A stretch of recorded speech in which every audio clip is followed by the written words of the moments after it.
உச்ச நீதி அரசர் கணக்கு போடுதார். தாய் இந்தியா நாடு முழுவதும் பூமிக்கு உள்ள கணக்கு போடுதார். எல்லா செம்மமாக கொடியை தூக்கி பலாக்கி நாசம் பண்ணிட்டான். இப்போ கடைசி அத்தியாயத்தில் கொடியை தூக்கி எல்லாம் நாசம் பண்ணி கந்தல் கோலமாக ஆக்கி வச்சுருக்கான்.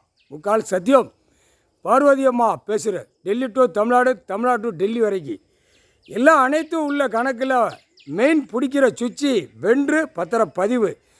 வென்றில் உள்ள கணக்கு என்ன அப்படின்னா, பத்திரம் போடணும், அவன் விற்கணும், விற்று கொடுத்தா அந்த காகித பேப்பர் சென்னைக்கு அனுப்பணும். தமிழ்நாடு உள்ள கணக்கு இதே மாதிரி ஆந்திரா, கர்நாடகா, யூபி, உத்தரப்பிரதேசம், கேரளா, இலங்கை, சுலோன், டெல்லி வரைக்கும், மகாராஷ்டிரா வரைக்கும் ரிப்போர்ட் எடுக்கிற அதிகாரி நீ பார்க்கலையாப்பா. ஒரு குடும்பத்தாரில் இருக்காங்க அப்படின்னா விவசாயத்துக்கு பிரித்து கொடுப்பாங்க. பிரித்து கொடுத்த எண்ணெய் தான் விற்கான். அப்போ விற்று என்ன செய்தான், அப்போ வென்றை கேன்சல் பண்ணுதான். வென்றை கேன்சல் பண்ணவுடனே பிரித்து பாகத்தை போடுதான். போட்டவுடனே உள்ளே பதிவுக்கு உள்ளே போகுது. பதிஞ்ச உடனே இவன் என்ன செய்தான், வெளியில் பல கோடி, பலாயிரம் கோடி உள்ளவன் வாங்கி மில்லு தொழிற்சாலை 2ஆம் நம்பருக்கு போட்டு வச்சுருக்கான். 4 கணக்கு நீதிமான் போட்டார் கணக்கு.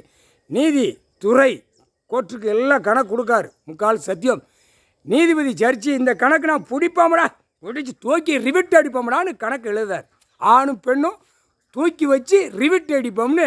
ரிவிட்னு என்னன்னு தெரியாதா, தமிழ்நாட்டுக்காரப்பில் தெரியும். அடி முதுத்தோலை உரிப்பார். நீதி அரசர் தண்டனைக்குள்ள கணக்கு. தப்பு செய்தியா பூமியில் அனைத்து வழக்காடுதா, அப்போ கணக்கு பூரா தூக்குடா, காலி பண்ணுறா, கசக்குடா, அடிடா, ஒடிச்சு விட்றா, கையை காலை ஒடிச்சு விட்றான்னு கணக்கு. அந்த கணக்கு அவர் போடுவார்.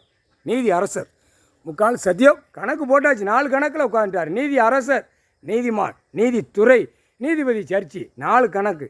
4 கணக்கில் போட்ட கணக்கு தப்பக்கூடாது, தப்பாது அப்படின்ட்டார்.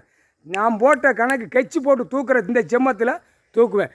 கொடி தொப்புள் கொடியை தூக்கி ஆட்டுதானா அவன் சின்னத்தை வச்சு. இப்போ அவன் சின்னத்தை வச்சு நான் ஆட்டுறவன் வீட்டில் அவன் தாய் தாப்பன் குடும்பம் இருக்குமா, 60 வயசு, 70 வயசு, 80 வயசு, 90 வயசு. இப்போ ஆஸ்பத்திரிக்கு தூக்கி விடும், தூக்கி போகும். வவ்வா தான் கொண்டு போவோம். வவ்வா பறவை இல்லை, வவ்வா கொண்டு போவோம். வவ்வா கொண்டு போனோன்னு அவன் ஆணும் பெண்ணும் செத்து மடிஞ்சுவோம். அவன் வீட்டில் சங்கு ஊதும். தமிழ்நாட்டில் ஒன்று நடந்து கொண்டே இருக்குது. அது சீக்கிரமாக நடக்கும்.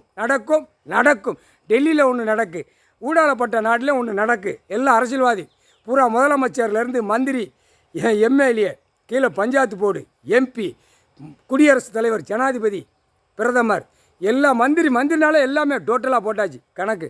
அப்போ அவன் வீட்டுகளில் பூரா இப்போ சங்கு ஊதுறதுக்கு போகும். சங்கு ஊதணும்ல, இவர் சங்கு இன்று நாள் ஊதிட்டார். அவர் வானத்துக்கும் பூமிக்கும் சங்கை ஊதிட்டார். அப்போ ஆட்டோமேட்டிக்காக போகும். பூமியை அழிக்க வந்த பாய்ப்பைகளா ஆணும் பெண்ணும்.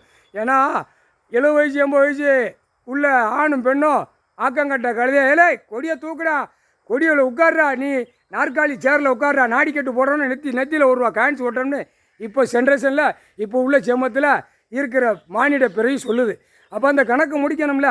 அப்போ நாற்காலி சேரோட நாடிக்கட்டு, நாற்காலி சேரு 1 ரூபா காயின்ஸு நெத்தியில் ஒட்டி அறுக்க போவோம். அந்த ரண வள்ளி எடுத்து விடுவார். அப்போ பத்திரம் பதிவு வென்று இன்னும் வந்துக்கிட்டே இருக்கும். முக்கால் சத்தியம் போட்டாச்சுப்பா கணக்கு.